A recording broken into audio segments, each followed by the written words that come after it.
Bonsoir à tous et bienvenue dans ce 7-8 Sport sur TV78, l'émission à ne pas manquer si vous êtes un passionné de sport local. C'est parti pour le sommaire de ce magazine. Tumbling, nous aurons avec nous dans cette émission Axel Duriez, le sportif licencié au Clé-sous-Bois, est devenu vice-champion d'Europe dans cette discipline rattachée à la Fédération française de gymnastique. Son coach René Ebami sera également avec nous, interview à suivre.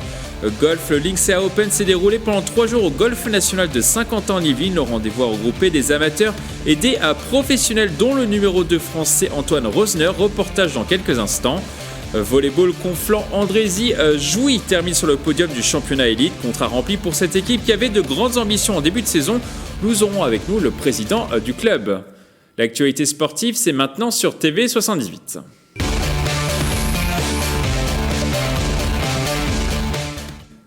Je vous le disais dans les titres, en tumbling, une discipline de gymnastique acrobatique, Axel Duriez des Clés-sous-Bois a brillé. Le double champion du monde chez les 13-14 ans a réussi à se hisser jusqu'en finale des championnats d'Europe à Sotchi en Russie début mai. Mais l'Yvelinois de 16 ans a finalement perdu en finale de l'épreuve. Le Français s'est incliné contre le Russe Dimitri Chatalov, l'un des favoris de ce rendez-vous. Pour nous parler de cette performance, nous avons avec nous via écran interposé Axel Duriez et son coach René Ebami. Bonsoir. Bonsoir. Alors, comment vous sentez-vous ? Vous êtes de retour ici en France, au Clé-sous-Bois. Comment vous sentez-vous ? Est-ce que vous avez pu redescendre un petit peu de votre petit nuage, Axel ?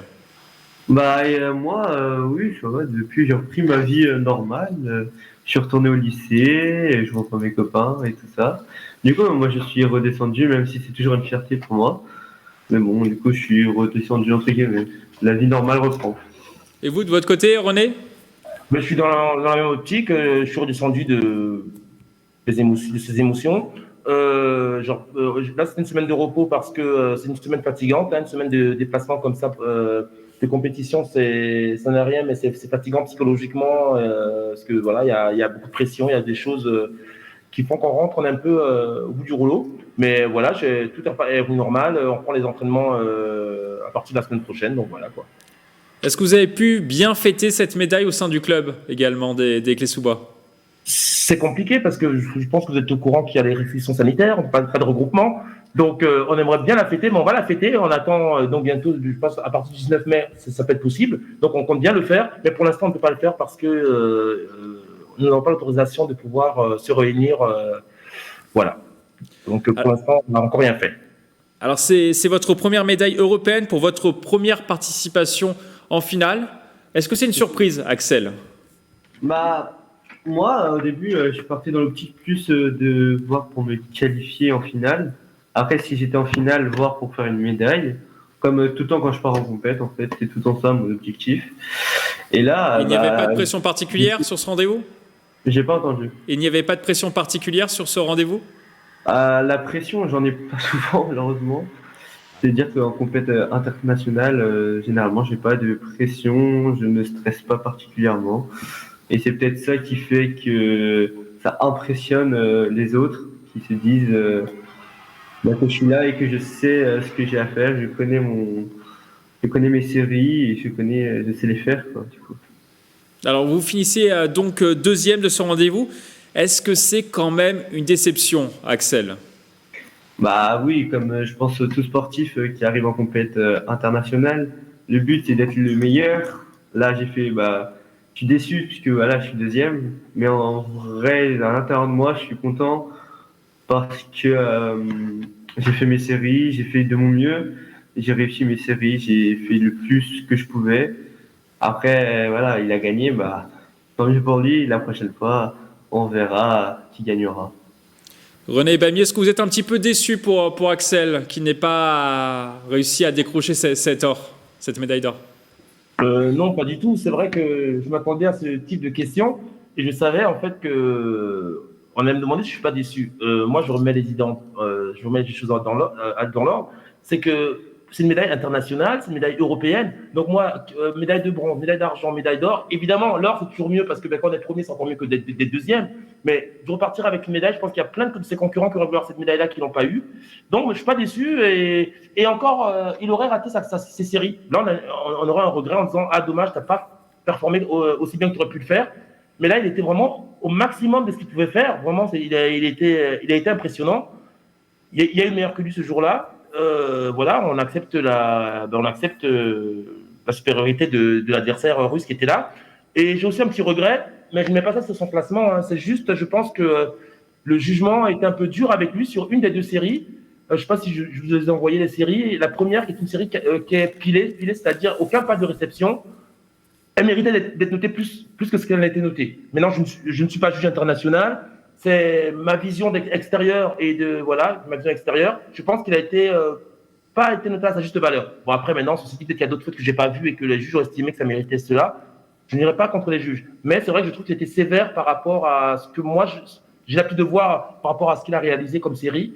Je trouve que c'était un peu durement noté. Mais non, et je sais pas si ça va changer le classement. Hein, donc voilà, c'est juste ma petite déception. C'est la seule que j'ai. Mais lui, sa performance, au contraire, je suis très fier parce qu'il a marqué des points. Il a montré qu'il faudra compter sur lui dans les années à venir quand il sera en senior. Axel, j'ai cru comprendre que vous n'étiez pas à 100% physiquement. Oui, c'est vrai, c'est que je me suis blessé 3 semaines.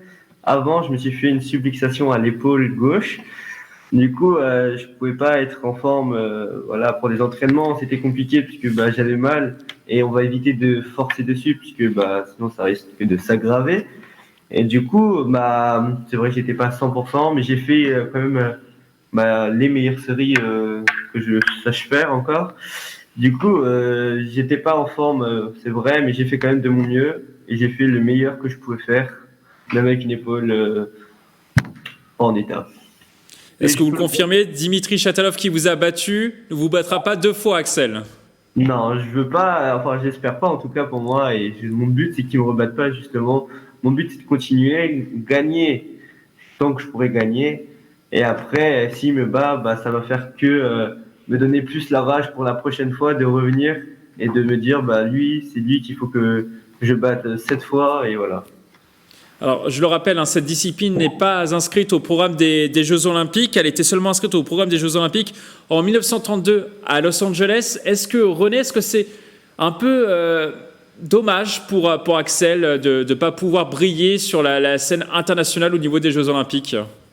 C'est mon combat depuis des années parce que je suis persuadé, c'est pas parce que je suis un passionné, mais je pense que c'est une discipline qui mérite d'être vue, il y a un travail derrière qui est énorme, et je pense que si jamais il était au JO, je pense que franchement, il y aurait des adeptes et beaucoup de spectateurs parce que voilà, c'est un sport très spectaculaire. Donc j'espère, et l'idéal serait où? Ce serait justement que ce soit à Paris 2024. Ce serait une belle image de voir un Français qui performe aussi bien que ça être aux Jeux Olympiques de 2024. Ce serait mon rêve, mais bon, je ne suis pas décideur à ce niveau-là. Dernière question, Axel, quel est votre programme pour les prochains mois? Alors, les programmes, là, pour l'instant, déjà, c'est rétablir mon épaule, et prendre soin de mon corps, faire plus attention à tout ce qui est à l'intérieur de mon corps et tout ça, devenir un vrai sportif de haut niveau. Parce que pour l'instant, c'est pas que je suis un faux, hein, bien au contraire. Pour l'instant, c'est que j'écoute pas assez mon corps, malheureusement. Du coup, c'est quelque chose qu'il faut que j'apprenne à faire et qu'on me le reproche souvent quand je vais en compète à l'inter. De plus écouter mon corps. Et du coup, c'est un programme que je vais faire pour apprendre. Et ensuite, reprendre les entraînements dès que possible. Et voilà. Merci à tous les deux d'être intervenus sur cette émission. On vous souhaite de remporter encore plus de médailles dans les prochaines années. Et on continuera évidemment à vous suivre, Axel. Merci beaucoup. Merci, bonne soirée. Alors, on va maintenant prendre la direction du Golf National de Saint-Quentin en Yvelines. Pendant 3 jours, 120 joueurs et joueuses professionnels ou amateurs étaient présents sur le site yvelinois pour participer au Linksea Open. Le rendez-vous a notamment attiré des têtes d'affiche dont Antoine Rosner, des images de Justine Brasier, un montage de Rémi Lefebvre. Le Linksea Open a débuté ce jeudi 6 mai sous la pluie au Golf National de Saint-Quentin en Yvelines. Le rendez-vous organisé par la Fédération française de golf regroupe près de 120 sportifs sur 3 jours de compétition. Le tournoi est mixte et il a pour objectif de mêler à la fois les amateurs et les professionnels français. Il y a 2 amateurs par partie. Moi je joue avec 2 amateurs, 2 jeunes. Eux, ça leur permet de jouer avec des professionnels, ça leur permet de jouer sur un parcours de compétition avec, comme prévu, un temps assez compliqué. Et c'est de bonnes expériences pour eux. Ces amateurs ont également eu le privilège de jouer avec Antoine Rosner, le pensionnaire du golf de la Boulie à Versailles. Le numéro 2 français est venu se préparer avant de s'envoler pour des tournois aux États-Unis. Très content, c'est un peu dommage avec la météo, voilà, mais c'est comme ça. Je suis très content, c'est un très bon entraînement pour moi, le parcours est superbe, donc non, très content de pouvoir faire 3-18 trous ici au Golf National. L'autre star de ce rendez-vous est également le parcours. Les joueurs se sont testés sur ce 18 trous qui a accueilli les meilleurs joueurs du monde pendant la Ryder Cup 2018 et la magie opère toujours. Je dirais que l'Albatros, c'est un des parcours le plus dur de France, un petit peu. Après, je pense qu'il y a plus dur, mais surtout avec les conditions de Paris. C'est un golf historique et c'est un plaisir de venir jouer ce tournoi. Le golf depuis la Ryder Cup est encore meilleur qu'avant. Donc ouais, forcément c'est vraiment un des moments privilégiés. Le tournoi Linksea Open s'est terminé ce samedi 8 mai sur les greens de l'Albatros. Chez les dames, Inès Archer a remporté la compétition. Chez les hommes, Antoine Rosner s'est imposé avec un score final de 5 coups en dessous du par. Ce Linksea Open était aussi l'occasion pour le golf national de renouer avec la compétition de haut niveau. Pendant cette crise sanitaire, nous avons pu rencontrer le directeur du golf national, Philippe Pilato, le premier jour de l'épreuve. Nous sommes au Golf National de Saint-Quentin-en-Yvelines. À mes côtés, Philippe Pilato, le directeur du Golf National de Saint-Quentin-en-Yvelines. Alors Philippe, qu'est-ce que ça représente le Linksea FF Golf pour le Golf National de Saint-Quentin-en-Yvelines ? Pour nous, c'est une belle opportunité. C'est vrai que de recevoir ce tournoi sur cette semaine qui était dédiée à l'Open de France, c'était une excellente nouvelle pour l'ensemble des équipes parce qu'en fait, le site a été conçu pour pouvoir recevoir des compétitions de haut niveau, des compétitions professionnelles, des compétitions amateurs de haut niveau et retrouver un petit peu l'élite française sur le site du Golf National, c'est quelque chose d'extraordinaire. Ça s'est fait un petit peu à la dernière minute, ça s'est passé comment ? En fait, ça s'est passé que l'Open de France est reporté dans le calendrier. Donc, on avait cette semaine. À cause de la crise sanitaire, je précise. Oui, à cause de la crise sanitaire. Et donc, on avait une semaine vacante. Des équipes mobilisées sur l'événement, un parcours qui avait été commencé à préparer. On avait préparé le parcours de façon à ce qu'il soit opérationnel pour l'Open de France. Et donc, en fait, ce qui s'est passé, c'est que la fédération a trouvé un sponsor qui s'est positionné de façon à pouvoir accueillir cet événement. Ça permet au Golf National de continuer un petit peu sa vie d'avant, si je peux dire, d'avoir des compétitions de haut niveau ? Oui, c'est exactement ça. C'est vrai que l'ensemble des collaborateurs sur le terrain, c'est vrai que ça donne un objectif dans l'année, ça permet de remobiliser les équipes, ça permet de sortir un petit peu de sa zone de confort et de proposer quelque chose, un produit qui est, en tout cas un parcours qui est fin prêt pour accueillir ce tournoi, oui. Vous le disiez, les jardiniers, tous ceux qui s'attachent à rendre ce Golf National si beau, voulez absolument des compétitions aussi. C'est important pour les employés du Golf National. Oui, c'est important parce qu'en fait, on a été éduqués et dopés aux compétitions de haut niveau. C'est vrai qu'on a eu la chance d'accueillir beaucoup d'Open de France, d'accueillir des championnats de France des jeunes, des championnats d'Europe, des championnats du monde, la Ryder Cup en 2018. Et là, d'accueillir des événements tels que le Linksea, pour nous, ça permet vraiment de redonner un objectif et un coup de boost aux équipes, oui. Il n'y a pas de public ici. Est-ce que c'est un regret ? C'est toujours un regret. C'est vrai que lorsqu'on met beaucoup d'énergie à préparer des événements, lorsqu'on met beaucoup d'énergie à préparer des terrains, on a envie de partager. Et c'est vrai que là, on ne partage pas, mais il n'empêche que le principal, c'est de pouvoir donner la possibilité à des joueurs professionnels et des joueurs amateurs de pouvoir jouer. C'est la priorité. Merci beaucoup, Philippe Pilato. Beaucoup, un dernier mot de golf juste avant le Linksea Open au Golf National. Le numéro 2 français Antoine Rosner a reçu une invitation de la part des organisateurs de 2 tournois du PGA Tour, le circuit américain dont il n'est pas encore membre. L'Illinois 70e mondial jouera dès cette semaine le Byron Nelson puis le Memorial début juin. De bonnes nouvelles qui récompensent ses prestations de ces derniers mois. En football et plus précisément en Ligue des Champions, l'aventure des Parisiens s'arrête au stade des demi-finales de la compétition. Les joueurs qui s'entraînent au camp des loges à Saint-Germain-en-Laye ont perdu au match aller et au match retour face aux joueurs de Manchester City.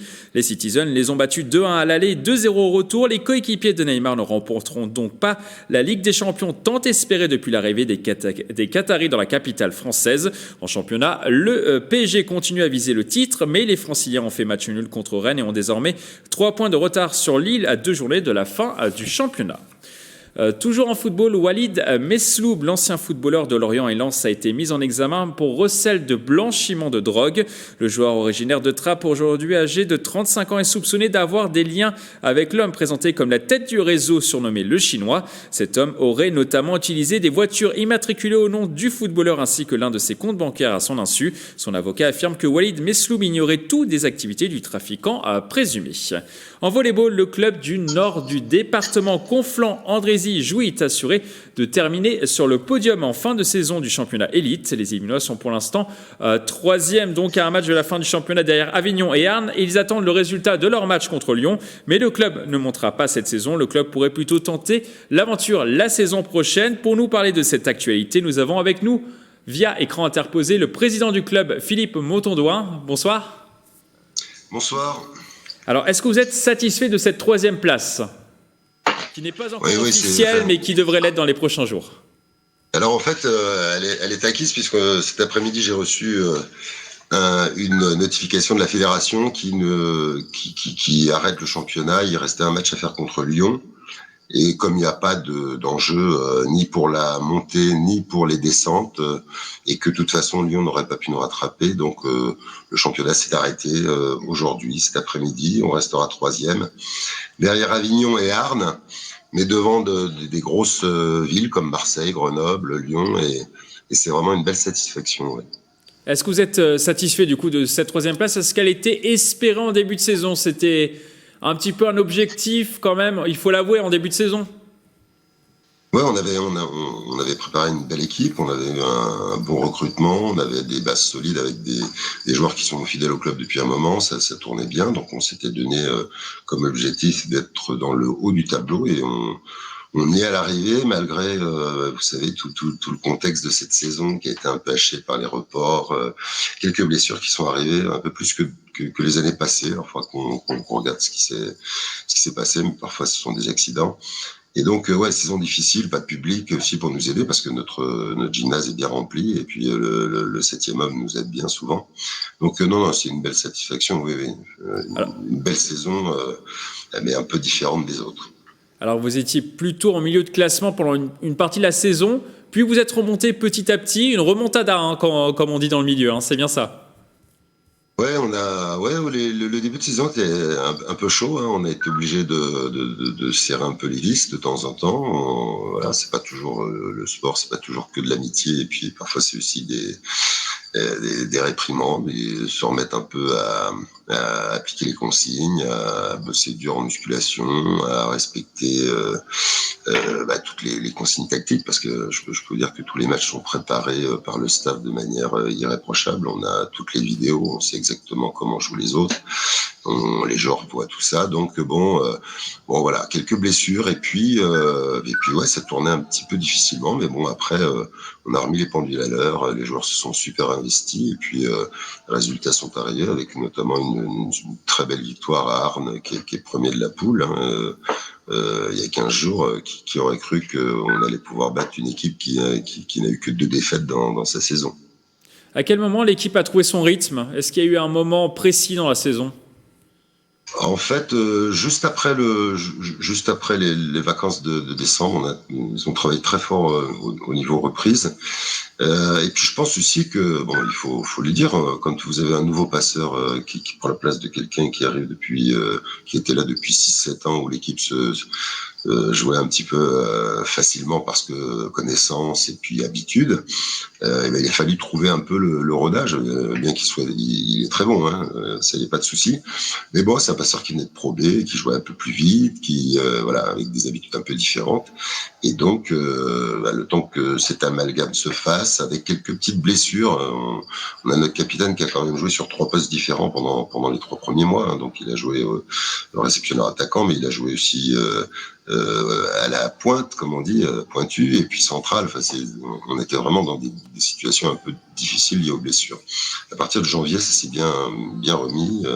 Le groupe était performant, tout ce qu'on avait créé et puis préparé a commencé à porter ses fruits. Et puis surtout, quand vous avez quelques victoires qui arrivent les unes après les autres, vous êtes dans l'enchaînement de la dynamique, et puis ça fonctionne bien. Alors vous avez parlé du Covid-19 et du rythme un petit peu étrange qu'il a mis en place cette saison. Est-ce qu'il fallait être fort mentalement pour réussir une performance comme celle que Conflans a réalisée cette saison ? Ouais, obligatoirement, c'est pas une saison comme un autre pour un joueur parce que quand vous êtes mobilisé, que vous avez travaillé toute la semaine et puis qu'au dernier moment on vous dit il y a des cas Covid dans l'équipe chez qui vous deviez aller, le joueur s'était préparé, et finalement la tension retombe et puis on va le repréparer, mais on sait qu'on le rejouera avec décalage. Donc on n'a pas pu tellement faire de prévisions, hein, c'était un petit peu au jour le jour. Les équipes, on les a accueillis d'ailleurs à l'heure où ils pouvaient, parce que il fallait attraper des trains. Quand Marseille vient chez nous, il n'y avait plus beaucoup de trains, donc si vous voulez jouer à 15h, ils jouent à 15h. Donc tout ça, ça a été un peu perturbant. Et donc le mérite en revient à nos joueurs qui sont bien adaptés à ce calendrier un petit peu tronqué, où il fallait s'adapter chaque semaine, quoi. Dernière question, quels seront les objectifs pour la saison prochaine, rapidement ? Écoutez, on voudrait faire aussi bien, et puis on va mettre une marche supplémentaire. On voudrait amener l'équipe éventuellement pour pouvoir postuler un jour à jouer en Pro B. C'est-à-dire qu'on a à court terme, hein, pas dans 10 ans j'espère, parce que sinon je serais trop vieux. Mais on voudrait essayer de mettre une marche pour commencer à préparer l'équipe pour pourquoi pas un jour essayer de tutoyer ce niveau qu'on n'a jamais pu atteindre. Alors le problème principal, c'est d'avoir des joueurs encore plus investis. Donc on augmente les entraînements l'année prochaine. Ils vont en faire un supplémentaire, une musculation supplémentaire. Et puis on a un beau recrutement. Donc une première marche, peut-être pour un jour et si possible à court terme monter, pourquoi pas en Pro B. Merci à vous Philippe Montournois, on continuera évidemment à vous suivre dans les prochaines années. On espère voir le club le plus haut possible au classement et dans les divisions. Merci beaucoup Philippe Montournois. Merci, avec plaisir. Au revoir. En basket, le jeune Victor Wembanyama n'en finit plus de surprendre. Le joueur de 17 ans passé par le Chénet Versailles était de nouveau titulaire dans le 5 de Nanterre contre Le Portel. Le prodige yvelinois de 2,19 m a passé 31 minutes sur le parquet de ce match de première division. De nouveau installé au poste de pivot, le basketteur a marqué 7 points, délivré 4 passes et pris 9 rebonds. Il a permis à son équipe de gagner d'1 point, 76-75. Prochain match pour Victor Wembanyama ce mercredi sur le terrain de Chalon-sur-Saône. Ajoire-Pontchartrain, un habitant a décidé de se lancer un défi, faire le tour de la Corse à bord d'un vélo électrique. Un projet pensé depuis plusieurs mois qui mêle sport, écologie et solidarité. Mathieu récolte des fonds pour Lou, une petite fille de sa ville atteinte d'une maladie entraînant un fort handicap physique et mental. Un reportage de Bichente Merian Santisteban. Un moteur, des rétroviseurs, un toit en panneaux solaires. Mathieu Chanfreau a assemblé un vélo pas comme les autres. C'est un vélo à 3 roues que j'ai acheté d'occasion également, que j'ai électrifié avec une entreprise qui est dans le sud de la France qui s'appelle Déclic Eco, qui m'a bien aidé, qui m'a aidé aussi pour toute la partie support des panneaux. Et puis le test, je l'ai fait il y a 2 jours seulement, donc juste 2 semaines avant de partir en Corse. Un bolide qui servira à faire le tour de la Corse dès le 13 mai prochain.